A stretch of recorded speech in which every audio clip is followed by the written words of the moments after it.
And ask you to stand for the Pledge of Allegiance. I pledge allegiance to the flag of the United States of America and to the republic for which it stands, one nation under God, indivisible, with liberty and justice for all. Good morning and welcome to the February 13th, 2018 County Commission meeting. I would remind you to silence your cell phones. Meeting documents are on the end of the counter next to Commissioner Bender. If you need a listening device, you can talk to Craig, who's sitting up here in the front. With that, we'll move on to routine business. Item number 1 is consider a motion to approve the agenda. So moved. Second. A motion and a second. All those in favor say aye. Aye. Those opposed, same sign. Motion passes unanimously. Item number 2 is approve the minutes from the commission meeting on February 6, 2018. Is there a motion? So move. Second. Motion is second. Any corrections? All those in favor say aye. Aye. Those opposed, same sign. Motion passes unanimously. Item number 3 is bills to be paid amount of $3,629,647.18. Pay the bills. Are there any comments on the bills? I just would point out that today's bills include $3 million in motor vehicle funds that we are rebating to the state that's collected by the county. And I would also point out that we have over 200 individual bills for mental illness costs. I don't know if many people know we pay for regular health issues, but we pay for mental illness, we pay for rent, we pay for prescriptions. These burdens are on the county, and I like to say that we in the county take care of the naughty and the needy, and this is 200 bills for the needy. I just point that out. Okay. I have a motion and a second to pay the bills. All those in favor say aye. Aye. Those opposed, same sign. Motion passes unanimously. Item number 4 is reports. Item A is the auditor's account with the treasurer as of January 31st, 2018. Item B is the Minnehaha County Coroner's report for November 2017. Item number 5 is personnel. Item A is consider a motion to approve the routine personnel action. Move for approval. Second. A motion is second. Any Excuse me. questions? All those in favor say aye. Aye. Those opposed, same sign. Motion passes unanimously. Item number 6 is abatements. Olivia Larson will read through these for us, but we're going to break them up according to classifications so that we can vote on them when they come up instead of going back. So, starting with item A. Thank you. Item A is for an assessment freeze for RDID 25072 for 2017 property taxes in the amount of $1,342.35. Look for a motion on the assessment freeze. So move. Second. A motion and a second. All those in favor?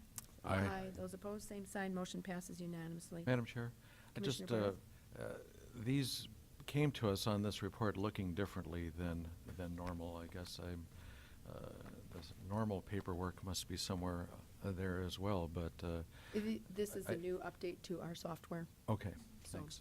it's much easier to see. Did you want to comment on it? No, I'm happy with it. I just didn't expect that change. Okay. Item B. All right, item B is for Common Sense Investments, RDID 25766 for 2017 property taxes in the amount of $715.64, representing a building that was raised. I need a motion on this one. Move to approve. Second. Motion and a second. All those in favor say aye. Aye. Those opposed, same sign. Motion passes unanimously. And next are, starting with C, I have a grouping. Starting with C, we have Sioux Falls School District for RDID 30932, 2017 property taxes in the amount of $484.53. Also, Sioux Falls School District RDID 40400, 2017 property taxes in the amount of $610.48. Also, Sioux Falls School District RDID 42399, 2017 property taxes in the amount of $733.05. And then City of Sioux Falls RDID 47059, 2017 property taxes in the amount of $630.76, all for tax exempt status. I would look for a motion for items C through C through F, tax exempt status. So move. Second. All those in favor say aye. Aye. Aye. Those opposed, same sign. Motion passes unanimously. Item G. Item G is for Ross Wickman, RDID 75112, 2017 property taxes in the amount of $805.66 for owner occupancy. Is there a motion for owner occupancy? Make a motion to approve. Second. Motion I have a motion and a second. All those in favor say aye. Aye. Those opposed, same sign. Motion passes unanimously. And now H through M. Yes, H through M is all for David Larson. So the RDID is 51636. It's for property taxes from 2012, 2013, 2014, 2015, 2016, and 2017. And respectively, the amounts are $667.40, $707.23, $732.10, $707.16, $657.22, $609.07. Need a motion on H through M. So moved. Second. I have a motion and a second. All those in favor say aye. Aye. Aye. Those opposed, same sign. Motion passes unanimously. Thank you, Olivia. Item number 17 is notices and requests. Item number A is authorize the auditor to publish notice of public hearing for March 6, 2018 for the transfer of a retail on-off sale malt liquor license application submitted by Wildwater West. Is there a motion? So move. Is there a second? Second. I have a motion and a second to authorize publication. All those in favor say aye. Aye. Those opposed, same sign. Motion passes unanimously. Item number B is authorize the auditor to publish notice of a public hearing on March 6, 2018 to present an update on the CDB funding for the STI Certified Nursing Assistant Workforce Development Project. So move. Second. Second to authorize publication. All those in favor say aye. Aye. Those opposed, same sign. Motion passes unanimously. Item number C is authorize the county auditor to publish request for proposal for professional legal services. Is there a motion? So move. Approve. A motion and a second. All those in favor say aye. Aye. Those opposed, same sign. Motion passes unanimously. Item number 8 is planning and zoning notices. There are none. Item number 9 is petition for compromise of lien. DPNO, item A is DPNO number 26778 in the amount of $977.34. Good morning. Good morning, Melinda Storley, Commission Assistant. This lien represents public defender fees recorded from June 29, 1995 to March 3, 2004. The applicant and her ex-spouse were divorced September 28, 1994. All of the lien amounts have been confirmed as fees for services that were incurred solely by her ex-spouse. The applicant is requesting to be removed from the joint lien with no payment, leaving the full amount of the lien in the name of her ex-spouse. Are there any questions for Melinda? Is the applicant present for comments? No. Commission, looking for action. Second. Motion and a second. All those in favor say aye. Aye. Those opposed, same sign. Motion passes unanimously. Thank you, Melinda. Item number B is DPNO 80210 in the amount of $2,511.96, which was deferred from February 6, 2018. The applicant has withdrawn her application, and so we can just move on. So thank you. Thank you very Melinda. much. Next, we have the I'd just like to comment on that one. Barth. Last week, they were asking for relief from this lien with no payment whatsoever. This week, they say they can pay it. It just is a little concerning to me that we don't demand enough from the applicants, and we should probably more often ask for some payment along with a compromise. I just want to make that comment. Thank you, Commissioner Byrd. Okay, with that, we'll go on for opportunity of public comment. If there's anyone here who would like to speak to something that is not on the agenda, if you'd identify yourself and keep your comments to 5 minutes.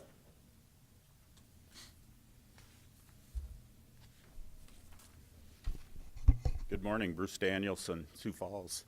I really enjoyed learning this morning and last meeting about the building situation and the sale of the building over on West. And, you know, it was very fascinating, and I appreciated that chance to be here this morning to be part of this and to see what possibilities we can do with correcting the election tabulating process, which, if some of you remember, I was the chairman of the Election Review Committee, and we went through this whole process of trying to figure out how to streamline the process so we could actually get it properly tabulated.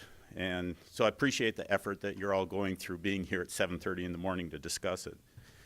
And during the second part of the discussion this morning, it occurred to me Maybe the people in this room don't know that when this building, the administration building, was built back in 1961, that it was designed to have 2 more floors put on it. And I didn't know if any of you knew about this or even had realized it, but I had met the architect many, many years ago. And I've been a building geek, so I love architecture. I wish I had the smarts to be an architect, but I've always loved the way that people can do these things. And they were very proud of the fact that this building could grow. And there was a discussion many years ago about the state's attorney's office and all of the files that they used to have to store in this building, and the potential, weight of the building, because there was some sagging in some areas. And so, that's how I ended up getting into that part of the discussion. The foundation supposedly is designed to have the 2 more floors on here. And I just want to make sure that you all go back and look at the old drawings. I visited when I was doing the Stop the Funding petition drive last year, or in 2016, this man's daughter drove down here to the administration building so she could sign my petition. And she reminded me of this discussion that we'd had years before, and that her father was extremely proud of the ability for this building to grow. And she says, nobody's remembering it. So I'm just trying to bring back a little institutional memory of this wonderful building we're in. So thank you. Thank you, Bruce. I was not aware of that. So I don't know if anyone else was either. So thank you for your comments. Additional comments? Morning, Commissioners. Jay Buckles, Sioux Valley Energy. Just here to observe this morning, but I just wanted to remind folks about Sioux Valley Energy serving about 25,000 members in Minnehaha, Lincoln, Moody, Brookings counties. I'm relatively new to our cooperative. My role is to be a single point of contact for those commercial and industrial members, ranging from farmers' elevators around the territory, value-added ag facilities, manufacturing, data centers, and 2 ethanol plants in our service territory. I was recently at a cooperative energy conference, and some of the big takeaways have been economic development in our rural areas and also electronic vehicles being more readily available in smaller to medium-sized markets around the country. It'll be incumbent upon utilities and electric cooperatives to prepare and expand our infrastructure for the future energy demands and needs. If you as commissioners have any questions regarding our cooperative, please contact Jay Buckles at Sioux Valley Energy in our Brandon office. Thank you. Thank you, Jay, for coming. Jesse? You better say hi. Good morning, Madam Chairman, Commissioners. My name is Jesse Fonkert. I have the pleasure of serving as the Chamber of Commerce and Economic Development Director in Hartford. Just coming out here to say hi and thank you for all the work you do for our county. A few updates on Hartford. Our town is growing very quickly, not as quick as some other towns in neighboring counties, but quickly enough that we can manage the growth. Hartford has a population of around 3,200 as of 2017. We have several developments in the works in 2018, including a new road, Mickelson Road, on our south side of town that will open up development. About 150 new residential lots, along with commercial and multifamily housing along Highway 38. And we have another one opening up hopefully this summer north of Highway 38, close to the golf course, of an additional 50 lots. So we'll have 6 subdivisions open, I believe, hopefully the end of 2018 is the plan. Of course, you know how these things work. You know, there's always bumps in the road, so fingers crossed. We are very lucky to be experiencing some of the side effects of growth in Sioux Falls. A lot of our folks come from small towns, like myself, that want to live in a major metropolitan area, major being in South Dakota terms, and live in a small town and enjoy the benefits of Sioux Falls. And so Hartford fits the need for many of those people. Going forward, I hope we can find ways to work with the county to make sure that growth outside of our territory is happening in a efficient manner.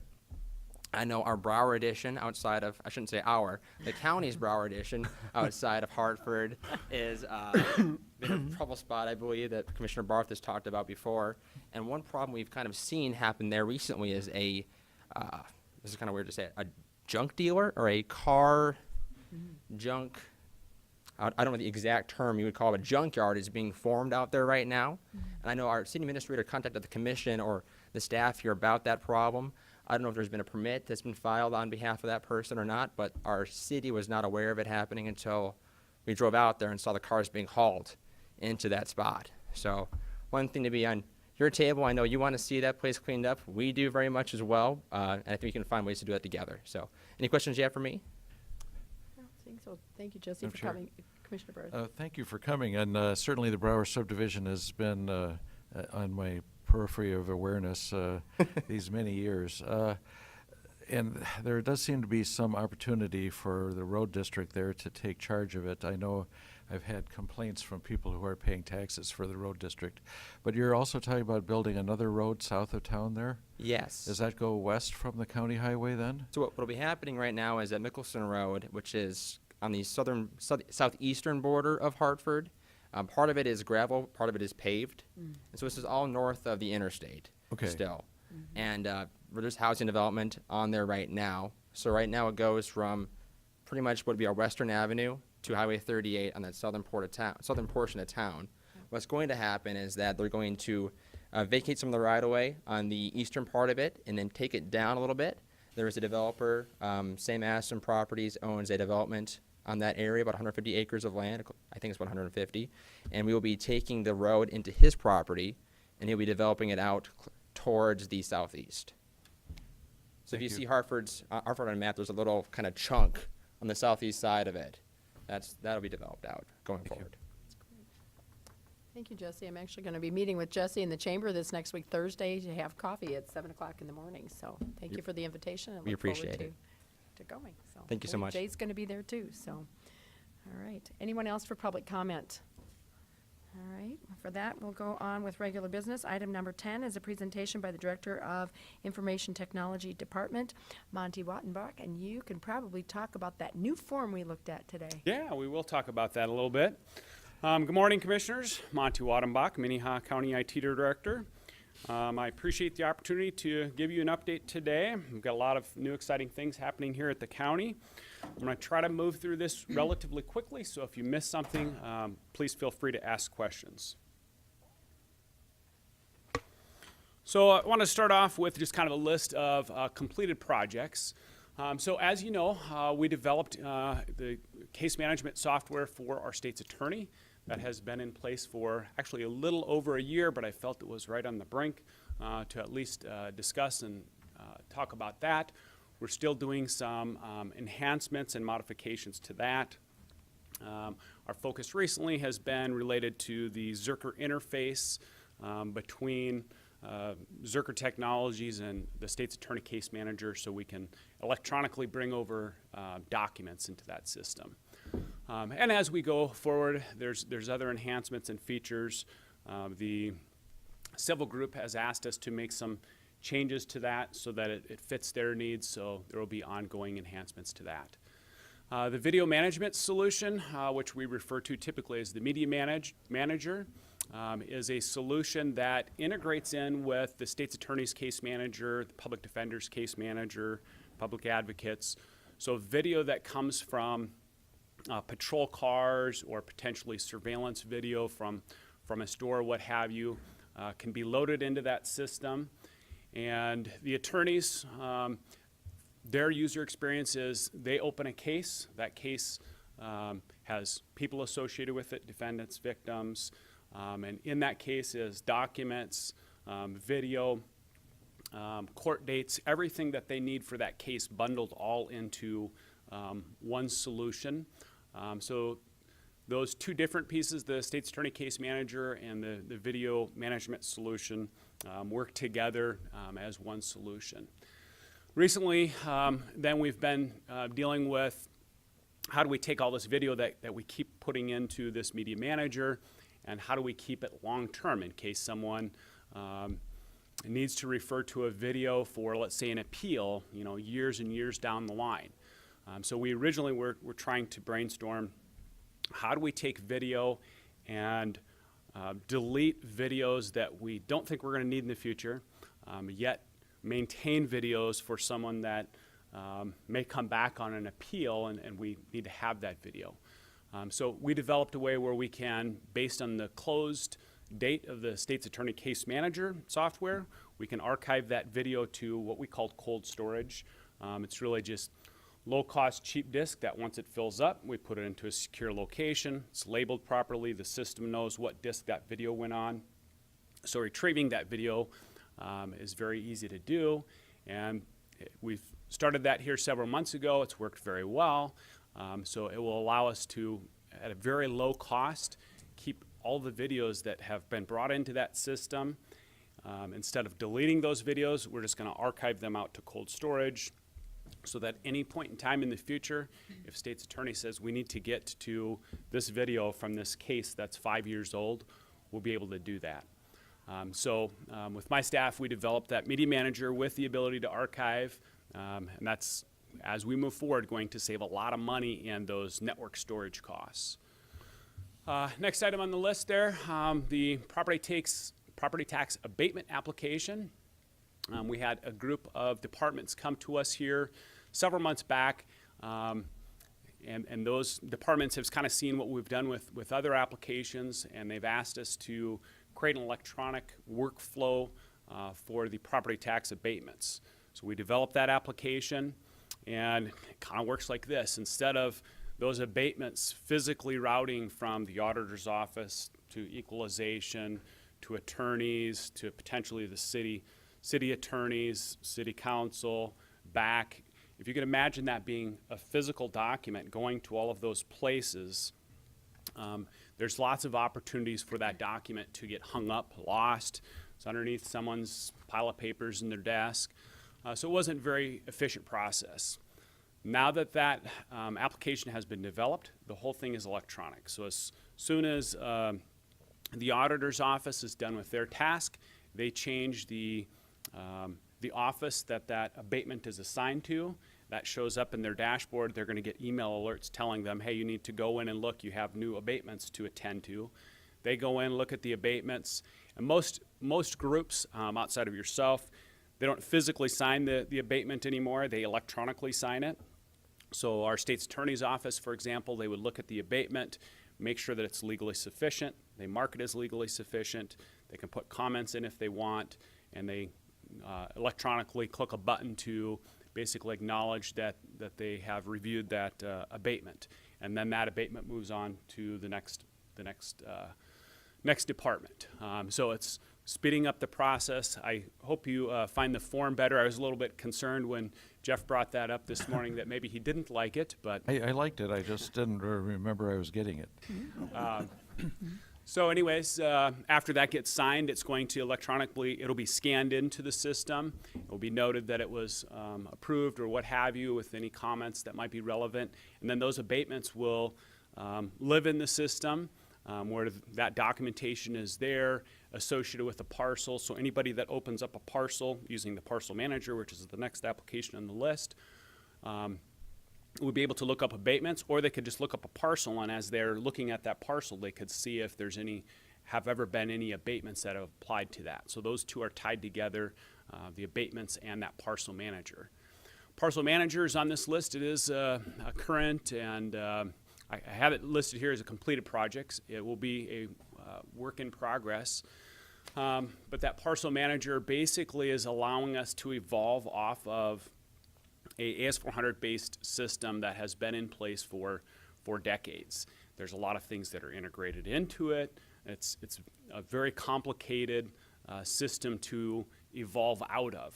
So this parcel manager gives us a way to do that. So the application itself is a modern Windows application, and as we move forward, some of the database pieces of that application will move from the AS400 to SQL, but that front-end application will be the same end-user experience that it is today.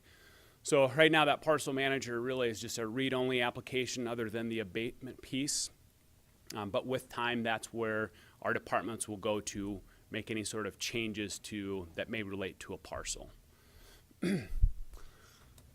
Next item on the list is a firewall upgrade. In 2017, we upgraded our firewall. I felt it was worth mentioning in this presentation. We went through the work of evaluating the best products on the market, and we actually changed from the vendor that we were using prior to a new vendor. And that was kind of a step for us. Would have been a lot easier to just keep the same vendor in place, but we felt it appropriate to look at the market. And now we have a much more modern firewall in place, better logging. I think I've relayed to you before. In a typical second, we can block 20 malicious network connections in a typical second. Some of those coming from foreign countries, some of them from here in the United States. And then the last item, new and improved spam filtering software. This is an on and on cat and mouse game. So we took the effort to improve our spam filtering. The analogy I like to use is in that cat and mouse game, we just bought a newer, faster cat. It's not going to catch everything, but it's going to help. Current projects. Oh, thanks, Trish. Sorry. I'll let you flip that back. Current projects. The first two items on the list are very large projects. Our Tyler ERP project and our Zerker public safety software project. I do not recommend any county to do both of those projects at the same time. That being said, the go-live dates for those are just offset enough that we're going to make that work. So the Tyler project is a very tight timeline here for the first two phases of that, which will go live in May. The financial and the property tax portion of that. We feel that we're on target for that, but there's no wiggle room left in that schedule for that project. We've taken every hour of the time that the vendor has allocated towards us on that project. So we feel that we're on schedule, but we have no wiggle room left in the schedule. The payroll aspect of that project will start in give or take July of this year, and we'll go live in July of 2019. And like I have noted, the Zerker public safety software project goes live February 28th. I guess kudos to all of the different groups that have been a part of that project, from Metro Communications, who's training right next door here with Zerker Technologies here this week, to the city of Sioux Falls, has been a great partner in this project. JDC, the city of Brandon. I'm probably missing somebody, but there's been a lot of effort put into this. It's a very complicated multi-agency project. The vendor has been very good to work with, and like I said, our go live for that is February 28th. So there's going to be a very large data conversion. It'll take about 24 hours, and there will be a go live in the morning of February 28th, just here in a few weeks. Yep. Can we back up and help me understand? So you talked about Tyler and how you've taken all the wiggle room out of your schedule. So what happens if it doesn't go live in May? Yeah, so if we were in a situation where we felt we had to if we had to change that go live date, we'd have to work with the vendor to try to figure out what dates work for them, what dates work for us, how does it affect our staffing, how does it affect the timing and the data migration and all of that. So it's something that you don't want to do, but at the same time, if you get into a situation where we feel that we're not ready, or there's aspects of it that aren't working quite right, that's a realistic risk that we have to be able to deal with. Okay, thanks. So the items that are probably, in my mind, the most risky is just that integration in between the property tax software and the financial software. So that's something that's really on that vendor to make work, but even though it's one company, Tyler Technologies, the tax software and the financial software, two different products by that same company. So they're interfacing them for us. It hasn't been done before. They're confident they can do it, but we haven't seen that yet. So we're not that far away from go live. So that's an example.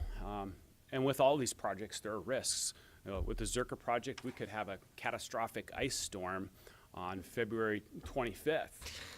We've talked through those scenarios. If we have a catastrophic ice storm on February 25th, you know, the sheriff and the chief of police and the metro director, they might have real concerns of trying to move forward with that. So there's all these risks that we look at, evaluate, and so you have a tentative go live date and you do everything you can to meet that, but realistically you have to be at least have conversations about the alternatives. The payroll portion of that Tyler project, we haven't even started that phase of the project. Between Kim Adamson and myself, and Carol was a part of the conversations, we had to move that phase of the project back because it was supposed to start here in February, March. There's no time on Kim's calendar or my calendar to now throw a whole nother phase of that project on. As you know, when it comes to some of these things like the financial software, there's not a whole lot of extra staff, so we run out of bandwidth, quite frankly, to really do too many of those projects in parallel. Okay, I did mention on the PowerPoint here PC and tablet rollout. So every year we replace approximately 1/5 of our computers here at the county, and this year will be really no different. We are starting to roll out more tablets. That is really a reflection of the state's attorney and public defender case management software. With those tablets, they're able to take them to court and have access to all of that information, police reports, everything from within the courtroom. Security updates. I mentioned this just because we've kind of been hit with a lot of vulnerabilities between Microsoft and Intel.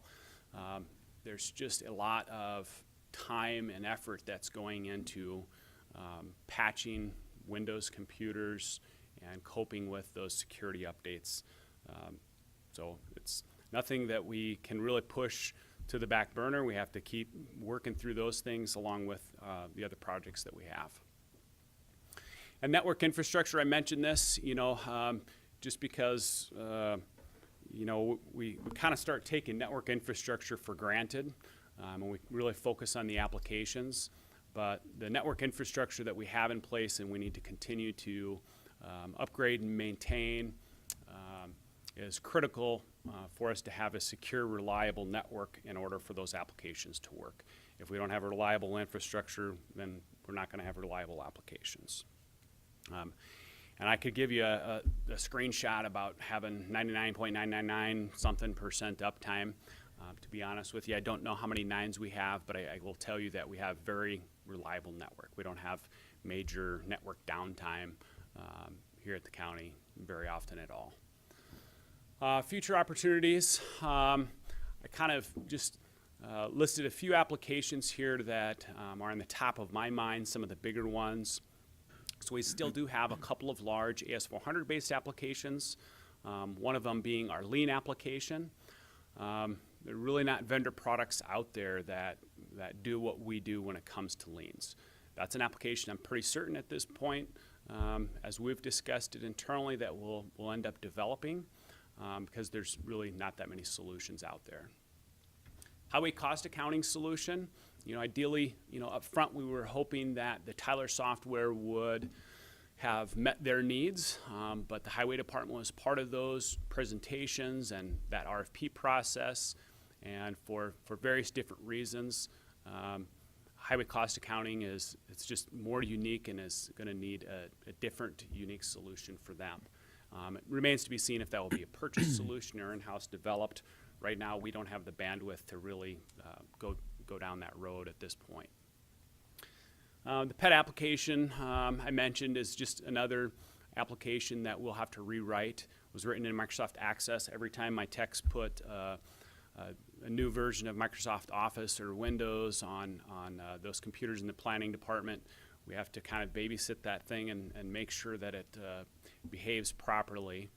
At some point, that PET application will be just all the features that are in it, which are mostly related to permits, will probably be rolled into that parcel manager. We're going to try to consolidate everything that relates to a property back into that parcel manager to kind of make it a one-stop shop where you would find all the permits, tax information, abatements, all of those kinds of things. And as we go through and we develop applications, the reporting is probably the one thing that kind of takes a back seat. Usually we're focusing on the functionality of that application. And there's been some applications, Human Services I think is one where we've put a fair amount of effort into creating a lot of reports for them based mostly on their request. And we probably have some catch up to do in some other areas related to reporting. And always ongoing infrastructure. Network switches will be something we'll be tackling over the next couple of years to make sure, again, that we're maintaining that secure, reliable network. So this slideshow, I've shown one similar to this in the past. When I'm talking about AS400 applications, they're typically like this screen at the top here.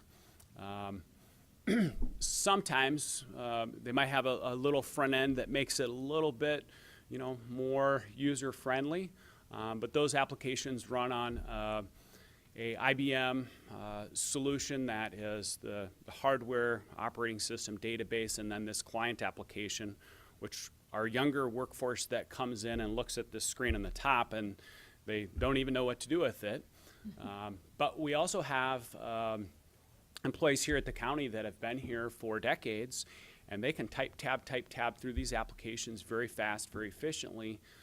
So that challenges us when we're developing applications to make sure that those strong keyboard people don't get frustrated that they always have to go to the mouse. So it's a balancing act. We can't always necessarily have everything the exact same way as those old applications. From a keyboarding perspective, there's going to be some balance, but anyway, we spend, we've talked in the past a lot how those old applications are old and they're bad, and while they are difficult to navigate, there's been a lot of effort that has went into those old applications that when we're redeveloping, those users oftentimes are challenging us. Well, we had this feature and we had this and we were able to do this. So it's good for us to have that challenge, and that allows us to create a better product when we're developing those applications. So I've kind of talked about, our Tyler and Zerker projects. I've talked about some in-house applications that we've developed. So I just kind of wanted to touch on what goes into that decision making when it comes to, do we purchase software or do we develop software? So just some thoughts on that. First, does a good software solution exist? Can we actually purchase one? There's some situations where, well, there's products out there, but they're not very good.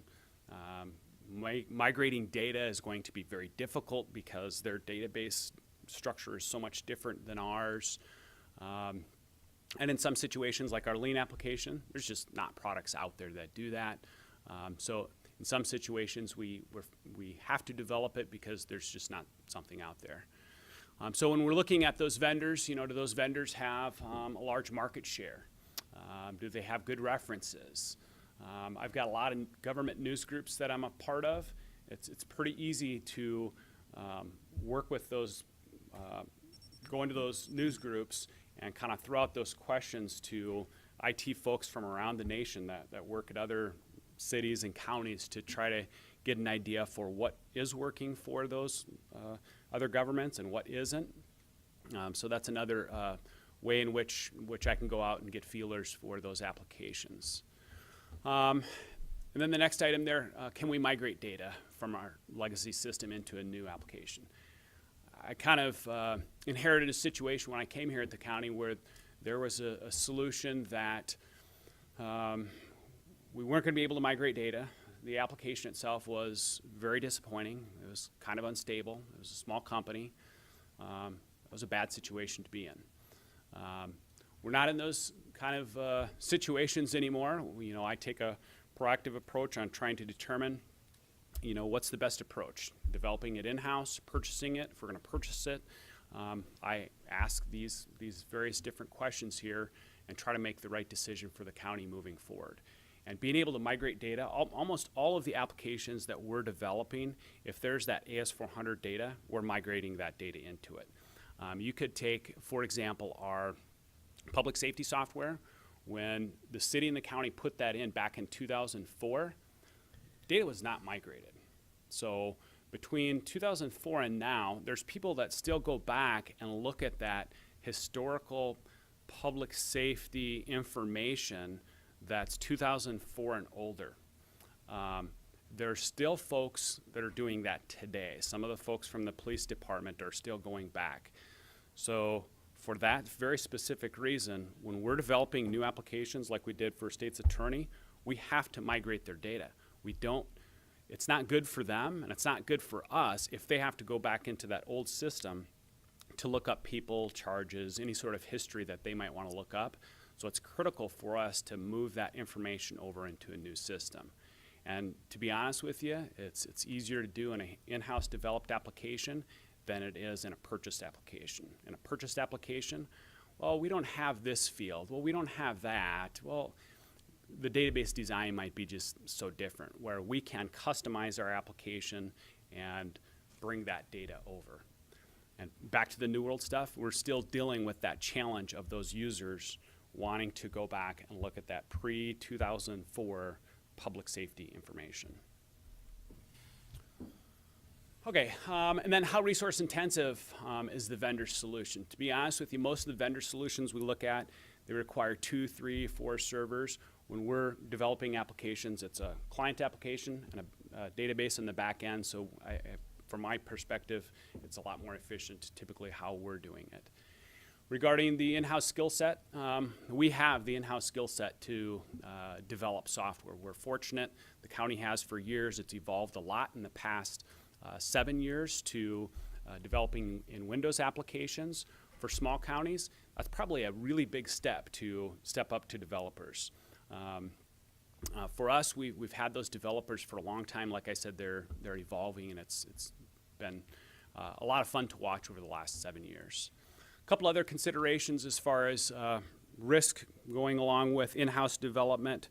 You know, I recognize sometimes when we have employees that have a very high workload, a very unique skill set, and high institutional knowledge, those are concerns of mine, and I do my best to try to distribute that workload, try to spread that skill set and institutional knowledge. And then as far as user expectations, to be honest with you, when our users have very high expectations, we're probably better off with in-house developed software because we can give them what they want, not try to make their business function in a canned software's solution. Okay, so I'm going to go through these relatively quickly because I've probably eaten up most of my time. In-house developed applications, so our timesheet application has been in place for quite a few years. Human Services was one of the first applications, large department applications that we did, working with Carol at that time. Carrie and their team was a great first project to really change that department. Public Defender, State's Attorney Case Manager, a media manager that integrates in with it. The document management application that we have really integrates in with a big chunk of our in-house developed applications. So the document manager allows us to integrate with State's Attorney Case Manager so they can scan and attach documents. Same with HRIS, so again, they can take, the HR department can take any sort of personnel documents and associate them with an employee. So it's been a fantastic application. Staff Action Manager, which is basically a performance evaluation application along with the Staff Action, Staff Action Manager, I guess is the name of that application. So that's been in place for several years. I mentioned HRS, the Human Resource application. MC Search is used by mainly law enforcement to do things like vehicle plate searches, searches for parcels to give a subset of information. Lien reporting application, which basically takes information from public defenders and human services to create a lien report that ultimately creates the liens for those folks. And then a whole nother list here. I feel like I'm kind of running out of time here. So I'm not going to go through all of them. The abatement application, you saw the form here today. And I talked a little bit about that process. I've talked about a few of these other ones. I'm not going to go through all of them unless there's one that you'd like to ask about. Okay, and the last one here, I will mention there's an application on that last list. I shouldn't have skipped all of them. There is one called the SO contract hours. So you may be aware that our sheriff's office contracts out to cities within the county for patrol service. So they have to maintain a presence in that community for yay many hours per month. Well, prior to us developing an application, there is a complex, convoluted array of spreadsheets that the officers would say, I was in this community for this amount of time, and I was in this community for this amount of time. And at the end of the month, it never worked. And Trish from my staff was kind of the person who tried to make that work the best that she could, but at the end of every month, there's somebody that didn't have something right, and it was a mess to manage. So really, it was Trish that came to us as myself and the development team and said, is there something you can do to make this better? So now when that patrol officer goes into a community, they've got a little client app on their mobile computer, and they log into it. We know who they are, so they just say, I'm in Del Rapids. Yep, this is the right time. They can edit it in case they forgot to do it right away, but they just say, yep, I'm in Del Rapids, start, and then when they leave, they say, I'm checked out of this community, so it's kind of like punching in, punching out almost. That electronically keeps track of that. They can put notes with it if they want, and then all of that information feeds up to, this is more of a management application here, and I really love this front screen. That's why I put it on my presentation. This is about a week into the month, and you can see the green there. That's how many hours have been spent in that community out of the total contracted hours. So at the end of the month, the patrol sergeant can go into this dashboard here and very easily, without reading a whole bunch of individual cells to look at numbers to see if they are where they need to be, just looking at this dashboard, he can very easily see if there are any communities that they're going to be short on, or if they've had all their hours, met all their hours in a community. So I love the visual representation that you get and that the sheriff's office gets in order to see if they've met their contracted obligation in those communities. It also then has reports, because all that information was collected back on the date and time and any notes they may have had in that community. So it's very easy for them to create a report to say, we were in your community. Here's the officer that was there and the date and the time, all logged and reported for that purpose. So, a lot of talking. I'm certainly open for questions. I do want to wrap up by saying, since I've been here for the last 7 years, the IT department actually has 1 fewer staff than we did when I started. We will not be requesting any new staff in 2018 for 2019. The IT budget request will maintain relative small increases related to software costs and normal personnel costs. We typically see that the costs that we're seeing from software vendors is something that goes up over time. Hardware stays relatively stable.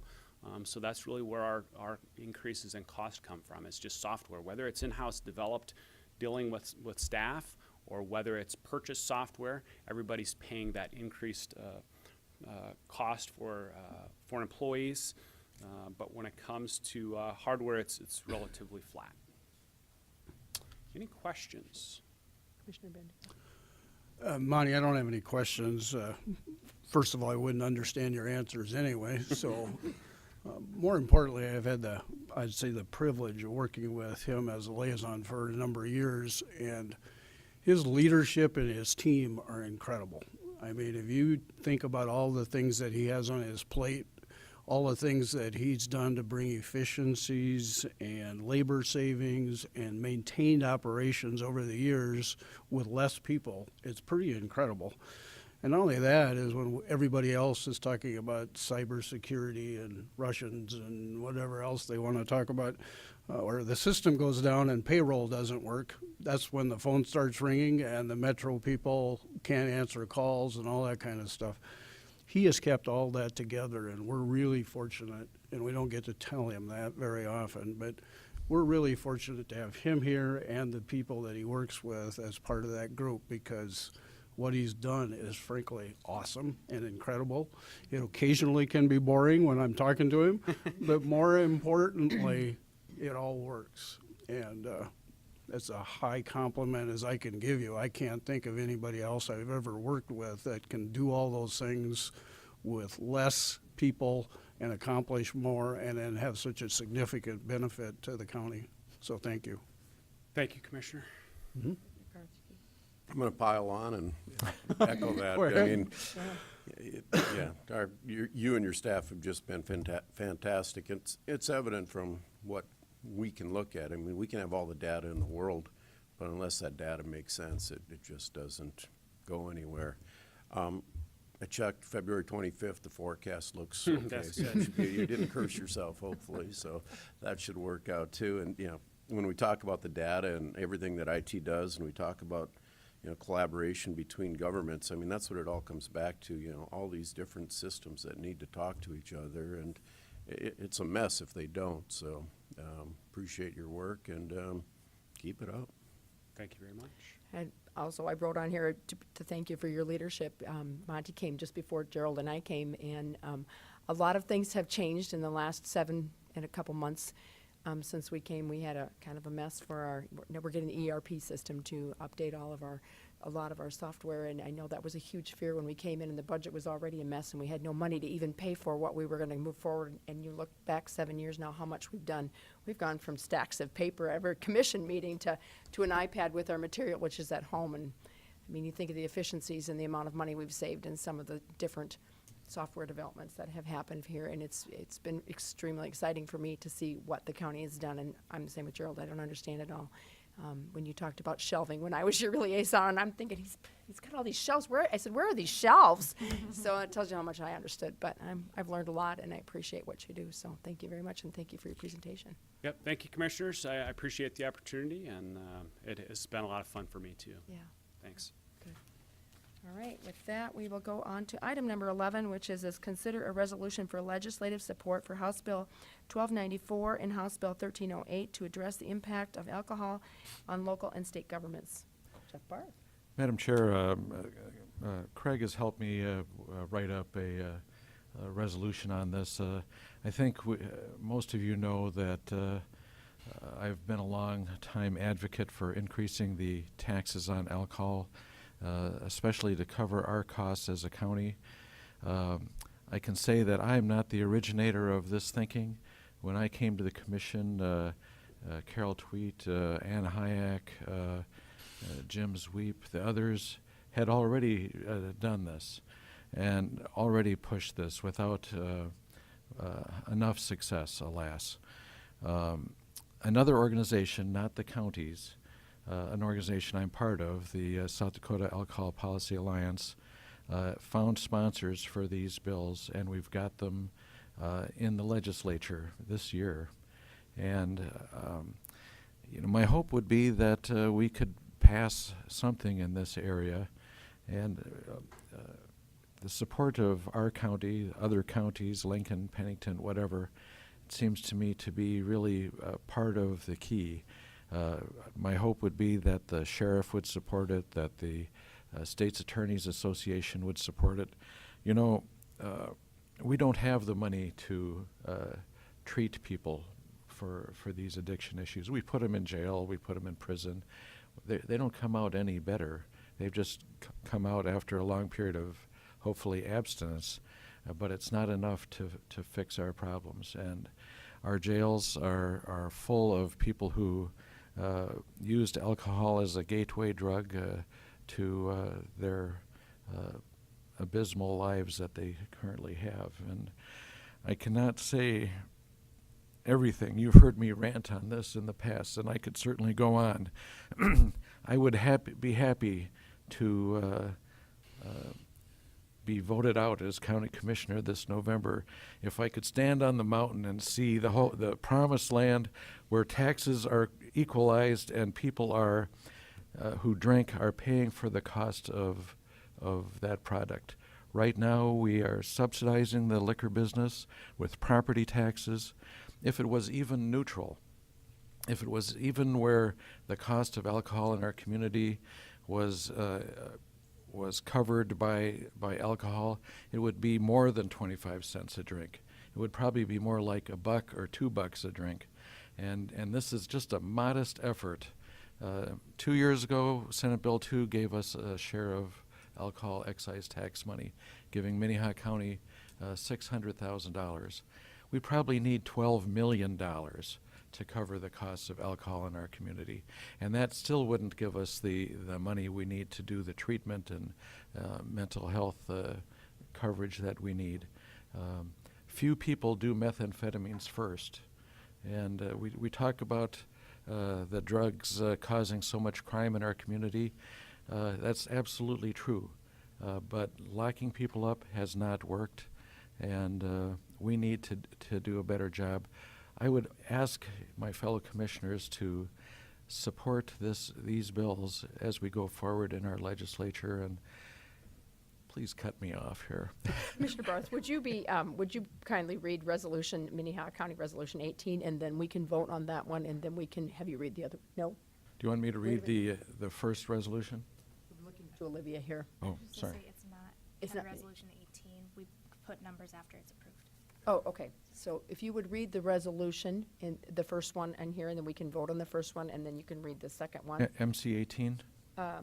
She said that isn't what we call it, but support of resolution passage of House Bill 1294. Okay. If you would read that first. Whereas alcohol consumption is a significant cost driver in public safety costs, and whereas the consumers of alcohol should bear the public safety and criminal costs associated with alcohol use, therefore be it resolved by the Minnehaha County Commission that South Dakota codified law be amended during the 2018 legislative session to pass HB 1294, which would increase the taxes on alcohol by 5 cents per drink, with the revenue being directed to county government.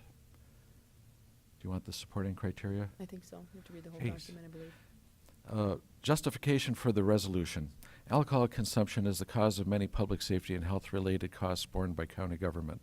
Consumers of alcohol should bear the burden to fund public safety and criminal justice budget increases due to the relationship between alcohol consumption and the increased public safety and health-related costs. We need more commas in here. It's unfair to shift the tax burden from costs related to alcohol intake to property owners across the county. HB 1294 would help alleviate the tax shift that results when property owners are asked to pay for costs related to alcohol consumption. Counties affected by this resolution? All South Dakota counties. Impact of the resolution? If passed, HB 1294 would increase the tax on alcohol by 5 cents per drink, with revenue being directed to county government to offset increasing public safety costs. Dated Sioux Falls, South Dakota, this 13th day of February. Okay, and I would look for a motion to approve. I would make that motion. A second? Second. I have a motion and a second to approve the first resolution. All those in favor say. Comment? Oh, go ahead. Sorry.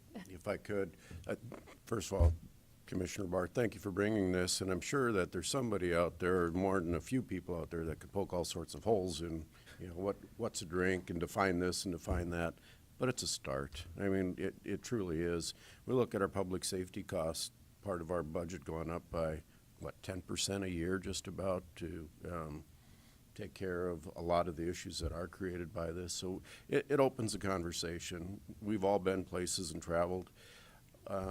most alcohol taxes around even the region are double and triple what we are here in Sioux Falls. So it's a great way to at least start the conversation and move it forward. So thank you. Okay, I have a motion and a second on the first resolution. All those in favor say aye. Aye. Those opposed, same sign. Motion passes unanimously.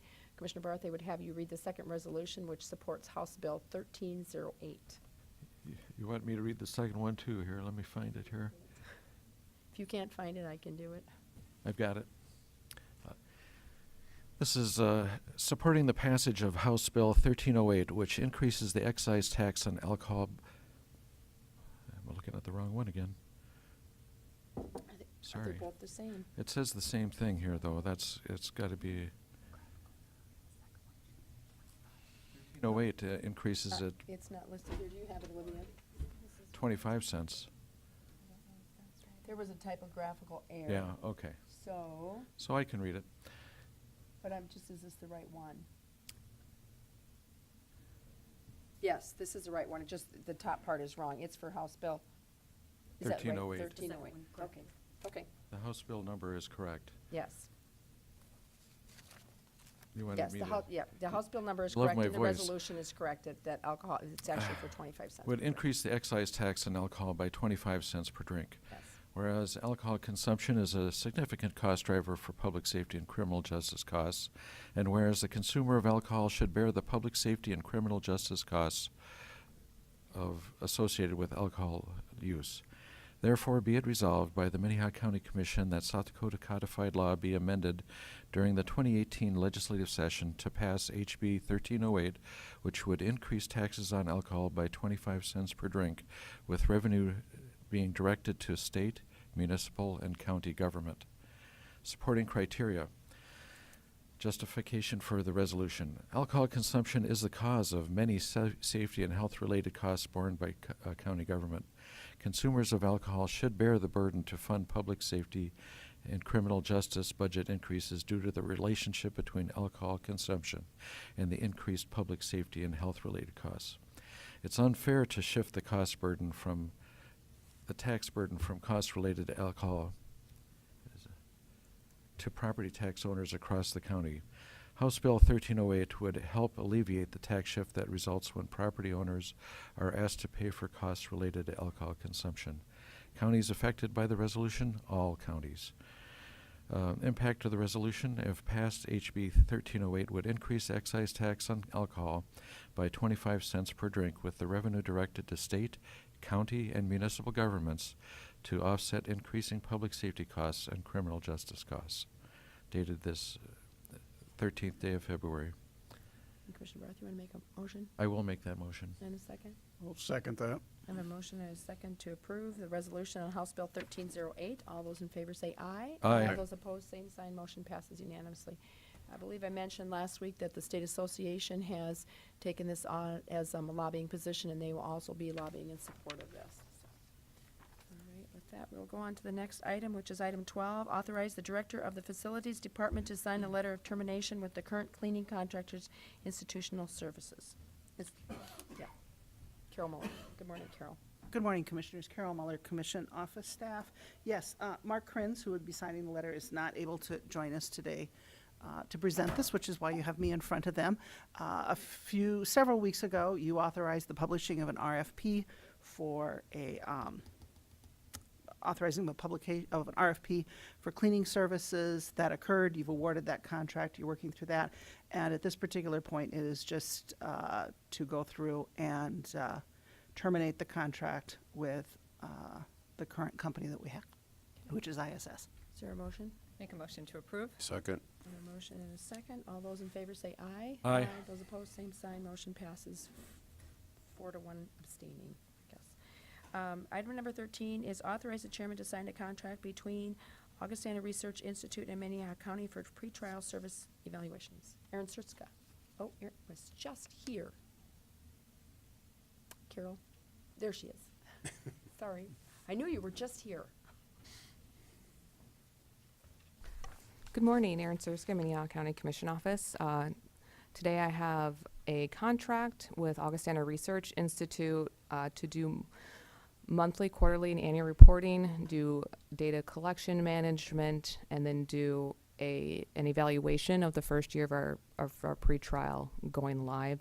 It's important that we make data-driven decisions and data-driven policy, and keep our thumb on the pulse of how things are operating, especially in the first year. So with your guys' approval, we can get the contract signed and get to work. Okay. Any questions for Aaron? Is there a motion? Approve. Second. A motion and a second. All those in favor say aye. Aye. Those opposed, same sign. Motion passes unanimously. Thank you. Item number 14 is authorize the chairman to sign a contract between Sage Project Consultants and Minnehaha County for services in support of the Community Triage Center Innovation Grant Competitive Grant Project. What I'm asking for today is approval of the contract with Sage Consulting. A few months ago, we submitted an application and we were approved to receive $18,750 from the state of South Dakota to help implement crisis response in our community. A portion of this funding is going to be used to continue the work that we've started with our community triage project to facilitate an additional 7 meetings during the grant period. We call it phase 2, to be able to take the pilot project and be able to plan how we can get that up and going. So with your approval, we can sign it and get some meetings on the calendar. Is there a motion on this contract? Motion to approve? Second. A motion and a second. All those in favor say aye. Aye. Aye. Those opposed, same sign. Motion passes unanimously. Thank you. Aaron. Item number 15 is considered 3 proposals for brokerage services for the 908 Northwest Avenue building and approve a candidate to sell the land and the property. Craig Dewey, good morning. Good morning, Craig Dewey, Commission Office. The item before you today are the results from the RFP that was submitted for brokerage services. That was opened up on February 7th at 10:30 in the morning, and in that process leading up to the opening, we gave tours to 5 different firms. We had 3 submissions from firms represented here today, including Lloyd Companies, Nelson Commercial Real Estate, and NAI Commercial as well. And feel really good about the different submissions as far as the quality of each of the firms that are represented in those RFPs. This is for a process to sell the 908 building. It's located on 908 Northwest Avenue. That property was declared surplus last year, and after the bid process did not yield a successful outcome as far as accepting a result, you directed the Commission Office to prepare this RFP. So the 3 selection criteria for selecting the firm would be an understanding of the requirements of this project as evidenced by the proposal content, the individual's or firm's experience, qualifications, reputation, and any other criteria deemed to be significant to the committee. And then lastly, plan of operation and fee structure that would be most advantageous to Minnehaha County. Each of the brokerage firms are here to answer any questions of their proposals that you would have for them, and I would be also happy to answer any questions that you have as well. Okay. If it's all right with the commission, I thought I would just have each, if you don't have a question for Craig right now, have each one of the different brokers come up, introduce themselves, and if they want to give, a few minutes comments, that would be good, and then maybe give the opportunity for the commission to ask some of those questions. So I'm just going to go in order of how they were listed in our presentation, and Lloyd Companies is listed first. If there's somebody here from Lloyd that wants to make a couple of comments, introduce yourself. And Jordan Riefenberger and Alexis Constant with Lloyd Companies. Thank you for the opportunity. I would say, the bulk of the information's in our RFP, so I won't speak to too much of that. I think the biggest thing maybe that we looked at in comparison to the appraisal is the price. We're at $1.5 million as a recommended marketing price, which is significantly lower than the appraisal that you had. I think, in my personal opinion, the appraisal was done looking at a multi-tenant office building, which I think is probably the highest best use for this property, but it's going to take significant renovation costs to get it to that point. So for my price to where that appraisal is about a $38 square foot investment a buyer is going to have to put into that building. Even at $38 a square foot, talking with our construction staff isn't, $1 million doesn't even go that far when you're looking at gutting a 30,000 square foot building making it into a call center type space or, you know, multi-tenant, and then just all the different things you're gonna have to do with the HVA system and things like that. So we're confident with kind of where we came in with that $1.5 million recommendation. Beyond that, I think our company can do a great job getting the maximum exposure for this property.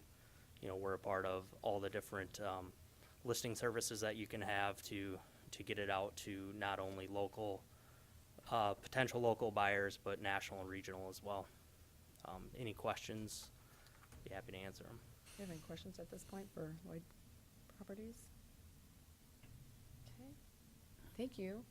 And I think next, I'm going to here so I don't do it wrong, but I think it was NAI, sorry.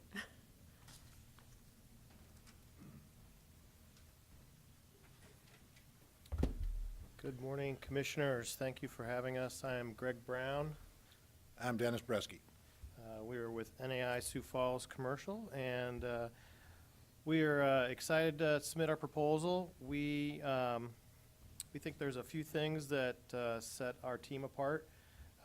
We have in our shop over 10 agents and actively involved in selling and listing and commercial real estate that would be instrumental to marketing this property to their clients and hopefully bringing in a buyer. As well as Dennis and I and our list of clients and our track record here in Sioux Falls selling commercial property.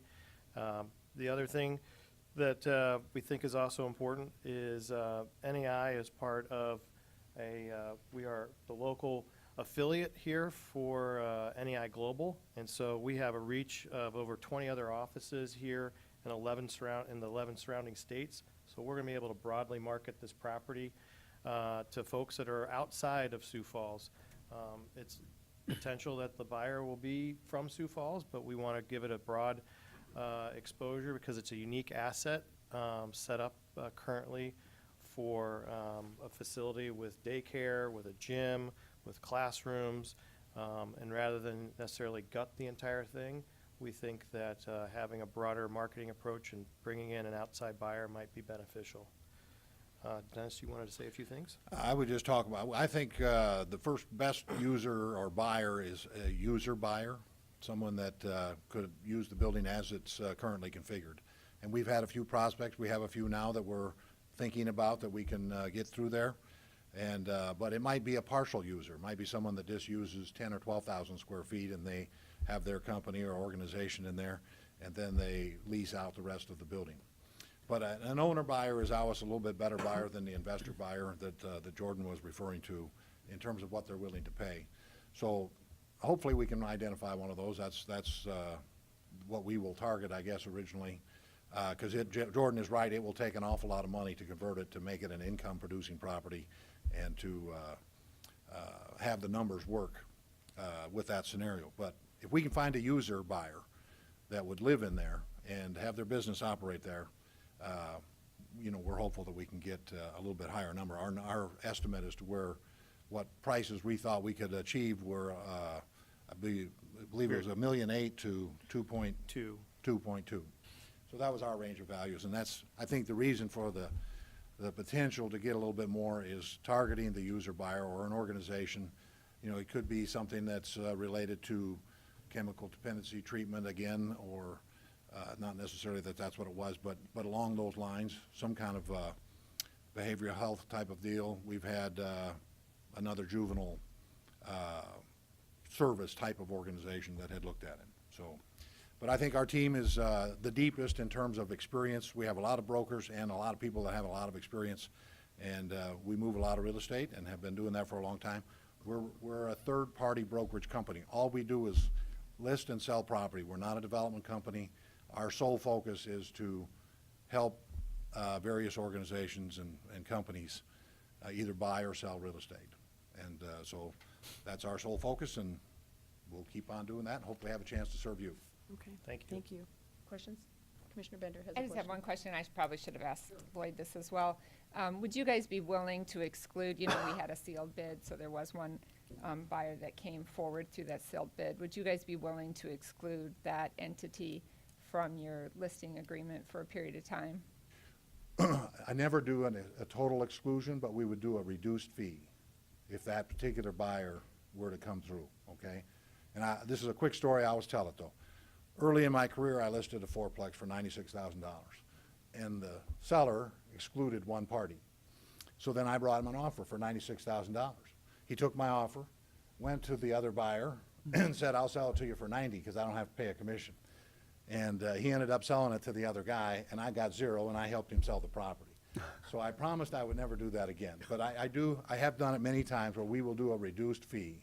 We just did it on a building on West 12th Street where the seller excluded one party. I think we took 1.5%, you know, if that party came through. But we are going to motivate your buyer, and we're going to create competition, and we're going to do a lot of things to make them nervous. I mean, as soon as it goes on the market, if you have a buyer and they really want it, and we're working on it, and we're showing it, and we're bringing activity, that's going to improve your negotiating position quite a bit. So we're going to bring some value. A lot of times we will treat it like you're another realtor, okay? If we list it and another realtor brings us an offer, we would have to pay that other realtor 3%. But we can do a little bit better than that if you've got somebody that you want to exclude. And I don't know how the other firms handle that, but that's how we typically do it. If I might follow on with Commissioner Bender's question. So how would you put that into contract language? Do you have a contract that would? We'll just add a little sentence in the listing contract. Okay, at 1.5%? Yeah. Okay. Yeah. We'll talk. If that party buys. Yeah. Thanks. We should probably ask Lloyd that same question. Thank you. Lloyd's that same question, if you're able to answer that before we move on to. We would consider the exclusion, and I think we know which one you're talking about. We look back in the meeting notes, and I mean, if you review our RFP, I think that was a good price, and you know, I understand that was a good deal, but if we would need our assistance in actually working and facilitating the due diligence on your behalf for that deal, then you know, we would probably look to do a reduced fee as well, but it is something we consider just excluding. So. Thank you. Okay, Mr. Nelson.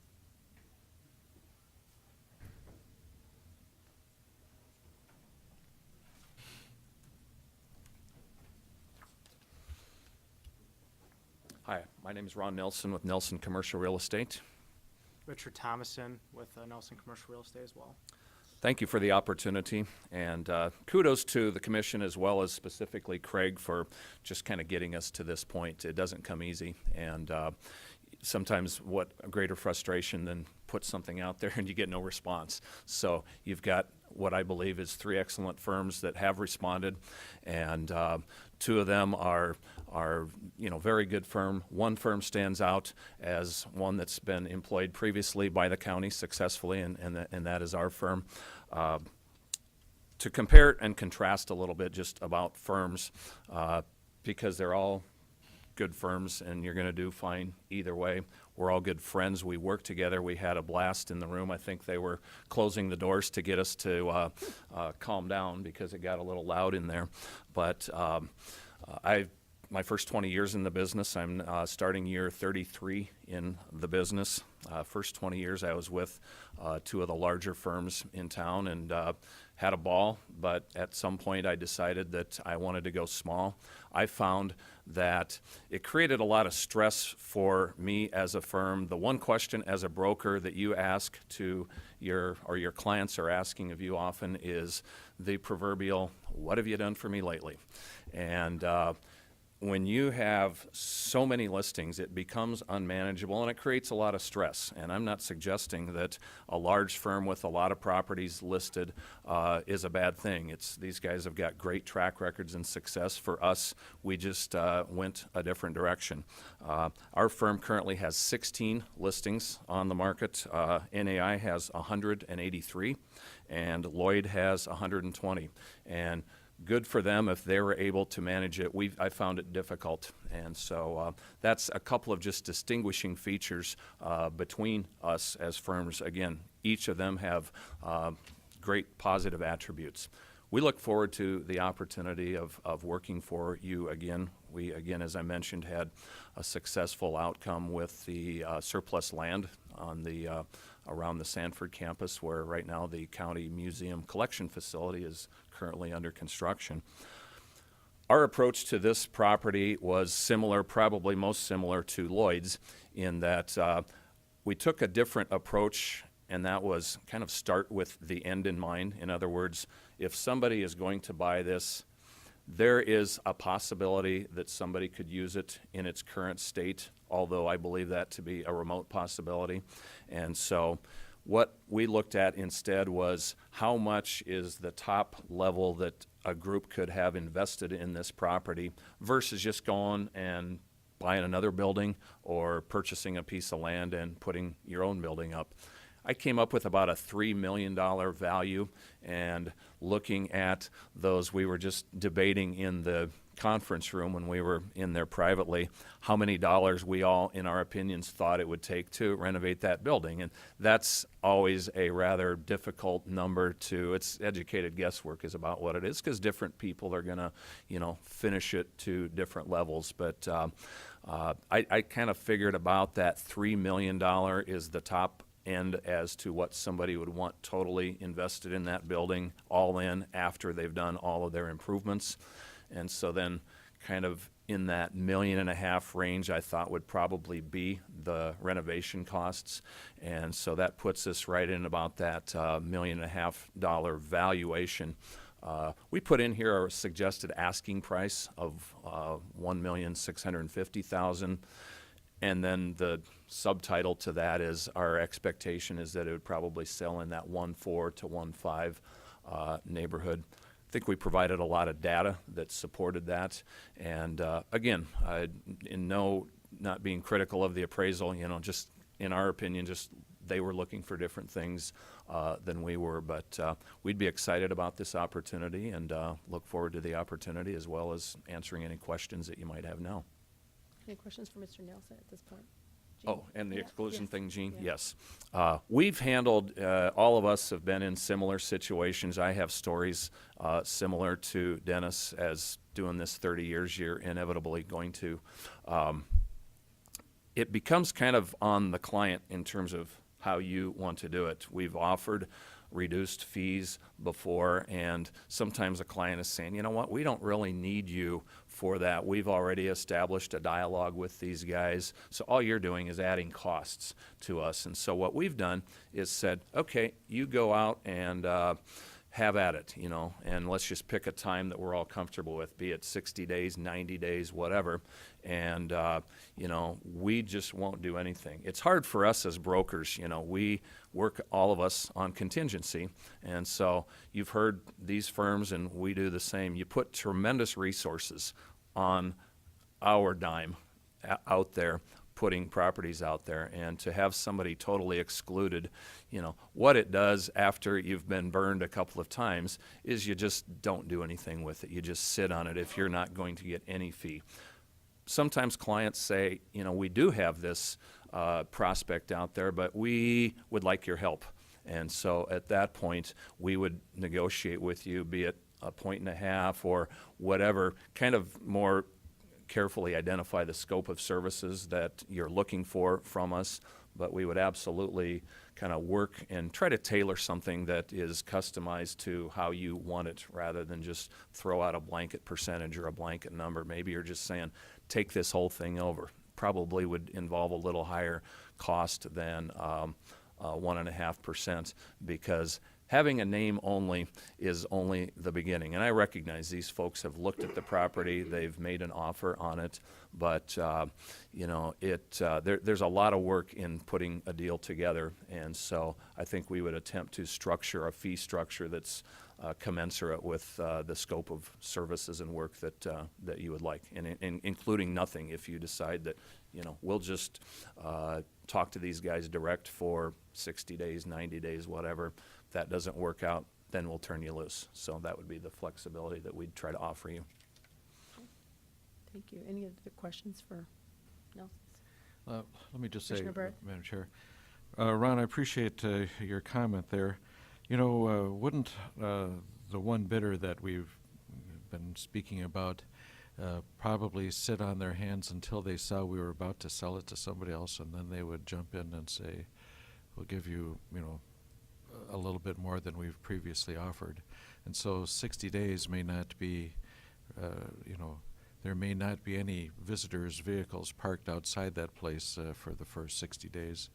Whereas if you saw a bunch of, you know, Amazon delivery center signs going up, suddenly there'd be, you know, a lot more interest by the neighbors there. At the same time, we do worry about the idea of, you know, you just picking the one buyer that we've already somewhat identified. It's, I don't know. I can't really get into the head of this candidate that had made the offer before, so sometimes, Commissioner Barth, it works that way, you know, if they're a highly motivated party and they're just kind of trying to, you know, play the field and, you know, kind of take their chances that, nobody's going to buy this thing, you know, we'll just wait around, and, you know, they'll come around to, you know, our position. Sometimes that happens. And sometimes they're just very casual and don't really care. And, you know, based on the level of this offer, I don't know what to read from that. You know, if they're just kind of throwing a flyer out there and, hey, you know, if it works, great, you know, but they might not be that serious. So it's kind of hard to answer. But certainly that's a strategy that we somewhat employed, actually, in the sale of the county land, what, year and a half, 2 years ago. Okay, additional questions? All right, Thank you very much. Commissioners, we get to make a decision. We have 3 different asking prices, and we have 3 different brokers' fees. And let's review those fees again for a moment. Lloyd Properties was at 6, and Nelson was at 5.5, and NAI was at 5. I have that right, people? I think so. Yep. So if I may, Madam Chair, you know, being on the museum board, I certainly did have a positive result working with the Nelson firm on selling that property that we had for so long for sale up north there that the museum sold and is now being built into the archive. And I have great respect for, you know, that result and for their efforts on it. And so it's not that I'm saying anything is not right with the others, but I do like the Nelson people from my previous experience. Just say that. Additional comments, thoughts? Commissioner Bendigo?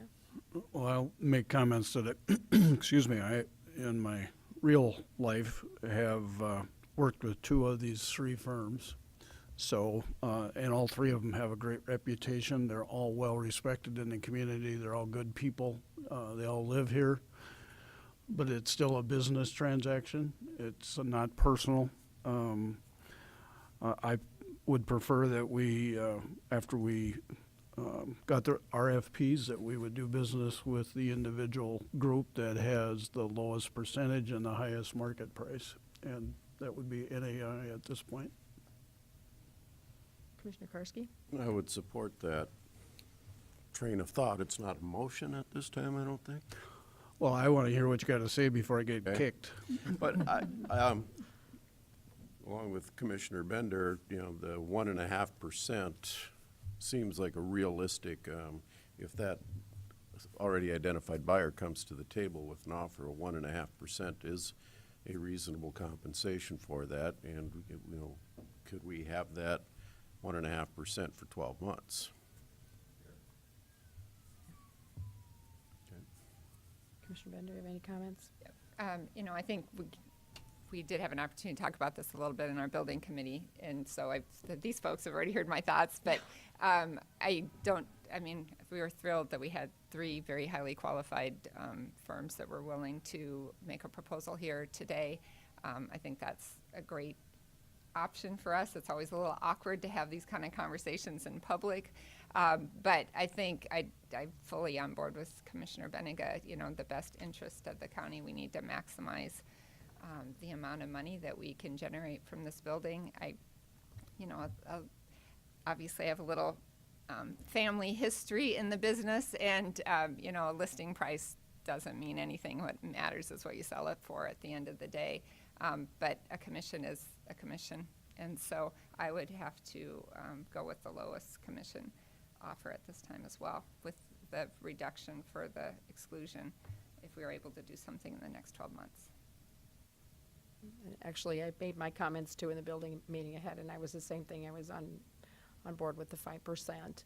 And we, basically what Jean said too, and mine kind of was too, and she's right. Whatever you sell it for is what you can get, but the reason we went with a broker is because we got offered 1.4, which was 40% or 42% of the actual, of the original estimate of what we got of the building value, which I realize that's market driven and it's totally different, but I'm hoping we can get more than 1.4 or 1.5 million, otherwise we wouldn't have gone through all these steps.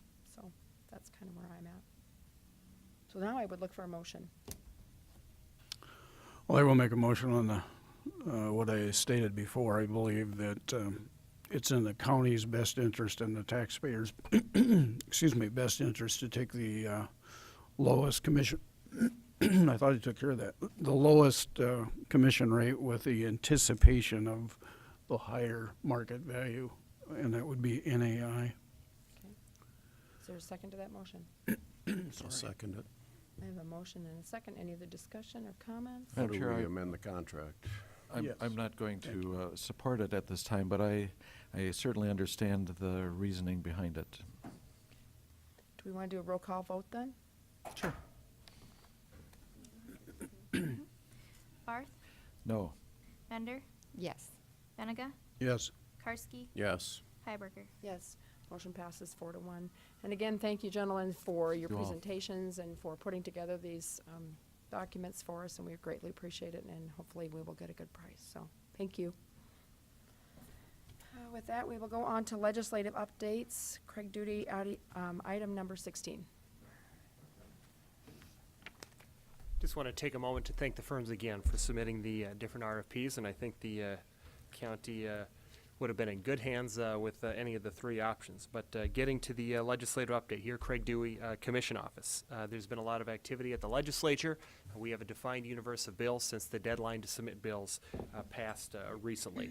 And just without going through the list exhaustively explaining the ins and outs of each bill, since we've covered some of these bills before, I'll start out with Senate Bill 86. That would be the bill to revise certain requirements to sell surplus property. That bill is still awaiting a committee hearing to be determined. Likely would be sometime at the very end of next week or in the early part of March. One bill that popped up, Commissioner Heiberger, you had this brought to your attention in visiting with the South Dakota Association of County Commissioners. This bill would 1040 would be impacted. Meandering waters is the issue. That's a hot topic at the legislature, and if passed and enacted, House Bill 1040 would prevent county or township governments from vacating highways which provide access to a body of water that is 40 acres or larger. That bill is made its way to the House floor, is working its way through that process. The bill is generally supported by sportsmen.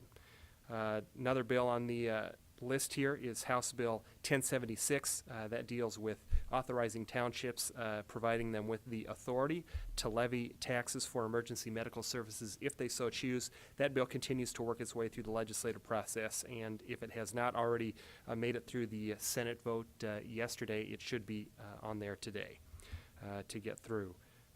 House Bill 1126 would revise certain requirements for forensic medical examinations for victims of rape or sexual offense. Right now, the county is already the responsible payer for those different tests. However, 1126 would make certain tests mandatory in all cases to be conducted, so that could have some impact to county budget. That Just make a comment on that one.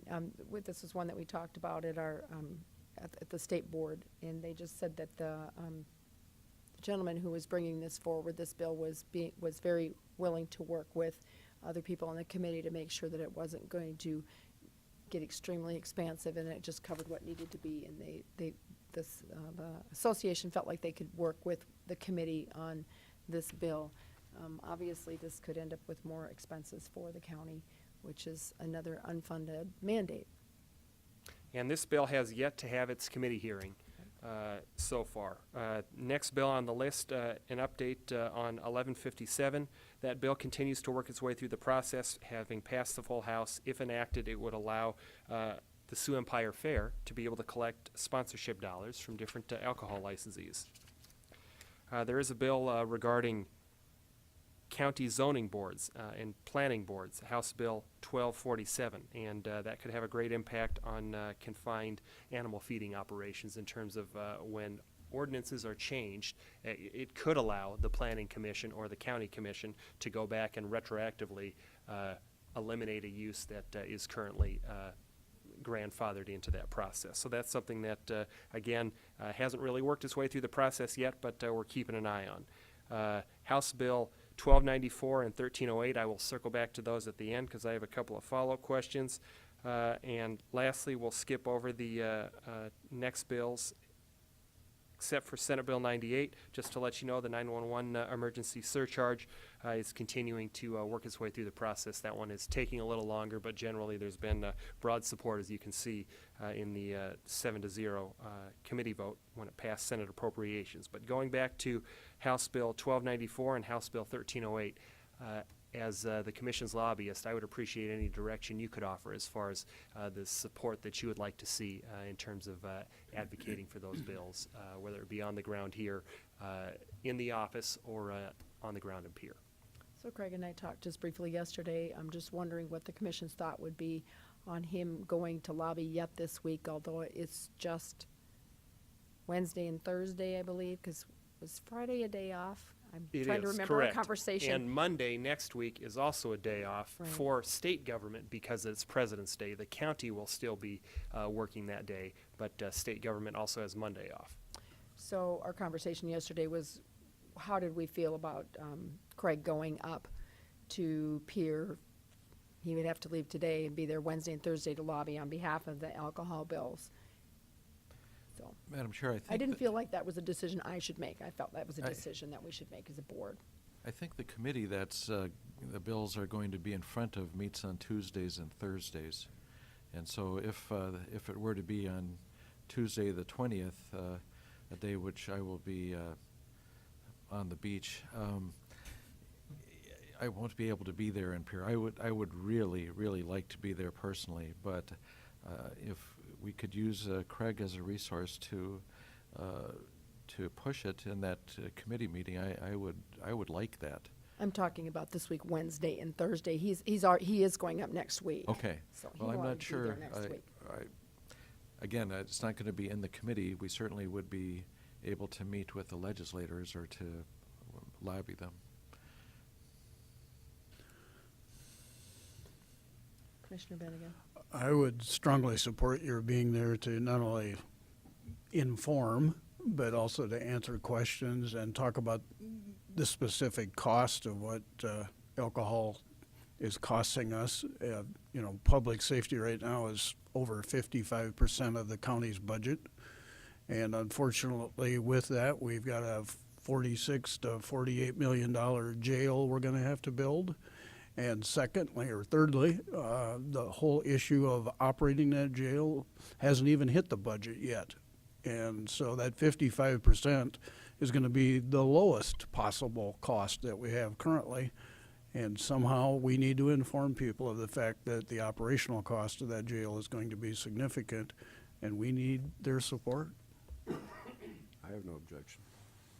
Yeah, I mean, it's hard to, because I'm not exactly sure what else Craig had on his plate for this week, and so that makes Right. it a little more difficult to give a lot of, you know, if you had nothing else going on this week, then it wouldn't be a hard question, but I know that's not the case at all. So, I mean, I'm certainly supportive of you spending time lobbying for this, and I think that if we could give you that direction and allow you and Carol to look at your workflow and see if that's something that you can fit into this week without dramatically affecting other projects that you have on your desk, then I would certainly be supportive of it.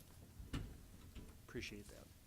I think Commissioner Barth. You know, Gerald brought up a point that one of the many points that I could have brought up, which is I think back in 1990, criminal justice and these costs were something like 30% of our budget. Now it's 55% of our budget. So every time that criminal justice and law enforcement increases, it squeezes out the other things from our budget that we would like to do, whether it's detox, whether it's planning and zoning, whether it's any of our other projects supporting the Compass Center or Dakota Abilities or some Center for Active Generations. We're not on that list. Don't do that. But the needy people that you referenced earlier, that if we spend all the time, money on the naughty, then people, not on the needy people. It squeezes out our ability to do some of the other things for our citizens in this county, and I'll get you some numbers on that. That'd be helpful, and just highlighting again something that Commissioner Heiberger mentioned, the South Dakota Association of County Commissioners has endorsed the bill, and they're on the ground lobbying on that issue already. I know Matt Walls is part of the South Dakota Alcohol Policy Alliance. He's also lobbying this week, and then I am coordinating with Commissioner Heiberger as well to formulate testimony for her to be able to deliver that to the committee members next week as well. So really, I guess the direction that would be beneficial for me, and I've appreciated you relaying as well, would just be for a couple of days this week, given that Friday the legislature's not in session, nor on Monday. So I think, Craig, direction would be that you and Carol discuss this and see what your calendar here looks like and if it's feasible for you to go. And if it is not feasible, then maybe phone calls. But you have our support to go if that sounds like that's what needs to happen. So. All right, We're happy actually to gonna put implement it whatever back on play you you a little call. bit. We're going to put that back on you a little bit. Excuse me, Mhm. I'm sorry to interrupt. Isn't next Wednesday legislative day for the Sioux Falls community? Yes. Yes. It might be an opportunity for an enhanced push. Yeah. And I think Dean is going to maybe be up there for Sioux Falls Day. 22nd is a crossover day, so yep. We just have a few days left before we have crossover days, so. Yes, close to the end of next week. I can't remember which day, if it's 22nd. Thursday or Friday. It depends on the calendar, but we'll Thursday meet- out of committee, excuse Okay, me. yeah, Thursday's out of committee. Friday out of the So House of crossover day means that the bill has to cross over from its house of origin. So Which is Friday. we're under a compressed time frame as far as options for dates. I know Commissioner Barth would really like to be present. We'd love to have him as well. So we'll do our best to continue to support the efforts and liaise with the SDACC in terms of coordinating that effort along with Matt Walls. Okay, that sounds good. All right, Thank thanks, you. Craig. Commissioner Barth? There's another item under legislation that I'd like to call our attention to, Senate Bill 95, which had a bit of a write-up in today's Argus Leader. It talks about hot drug tests for people who apparently are already on something like the 24/7. The change in Senate Bill 95 is that those who fail those drug tests would face up to a year in jail, but no prison time. A year in jail, wow, what a great idea. Let's put more people in jail. And if we, how about if we send people to treatment instead of jail? They're talking about the growing use of methamphetamines being a hot topic in the legislature, but abstinence doesn't cure people from wanting what they are addicted to. And putting people in the county jail, I would be happy to do it if the state would just pay all those costs. I got about $45 million I'd like them to cover now. Anyway, Senate Bill 95. Okay, thank you. With that, we're going to go on to Minnehaha County Liaison Reports. Are there any reports? Commissioner Benega? I attended, and along with Carol, the Fair Board meeting last week, I think it was. Excuse me. And they are in a planning mode to, I guess, put together a long-range plan for building-related issues and operational issues that have been kind of ignored for a while. So at some point in the near future, we will have a priority list that will be 3 to 5 to 10 years long on what they need to do to enhance the building that we own, frankly, and the property that we own. So Thank you. it'll be an interesting meeting. It will be. Any other liaison reports? Madam Chair, go ahead. Oh, I can just give a really brief one. The Homeless Advisory Board, we've had some discussions about the future direction of that, and you know, and so we've had trouble scheduling meetings, but I just wanted to give you guys an update that there are ongoing meetings about the future of what that organization will be doing. Okay, thank you.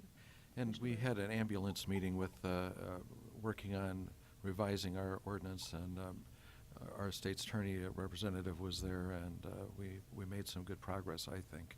Great, great, okay. Right. Is there any new business? Commissioner? Carol?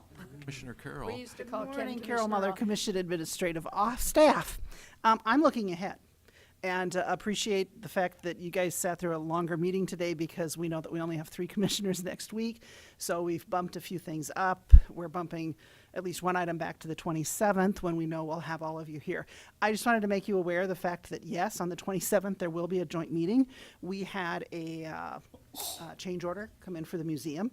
So that'll be, as far as we know, that's your only item for the 27th, so for a joint meeting. And also on March 6th, Commissioner Heiberger and Commissioner Barth, I believe, will be traveling back from your National Association spring meetings. So that'll bring us back to 3 again. So I'm just looking ahead, making you all aware of dates that are out there.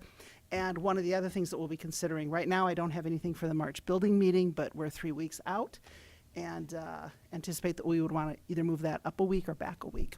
So that's my only thing, looking ahead. All right, I'll throw one out there because she said looking ahead at the NACO convention. I've been asked to moderate one of their breakout sessions on stepping up and to share what we've been doing in Minnehaha County with stepping up during that session. So I think a good honor for Minnehaha County that we continue to be looked at nationally. So, Commissioner Barth. I was going to bring something up under old business, Madam Chair. Okay, old business 19. I just was too slow earlier when we did reports, item 4A, the auditor's account with the treasurer's office. I was looking at that and checked with Bob Litz, our auditor, and the checks listed are actually down from the previous report. The previous report was had $4,311 in it. The current report has $2,875 in it. So some of those checks have been made right. And something we don't ever take note of. I just wanted to mention it. Thank you. Any other old business? Okay, I would look for a motion to adjourn into executive session immediately following the commission meeting for the purpose of South Dakota Codified Law 1-25-2, Parts 1 and 3. Is there a motion? So move. Second. Second. All those in favor say aye. Aye. Aye. Those opposed, same sign. We are dismissed. What do I want to say? Not adjourned. We are recessed.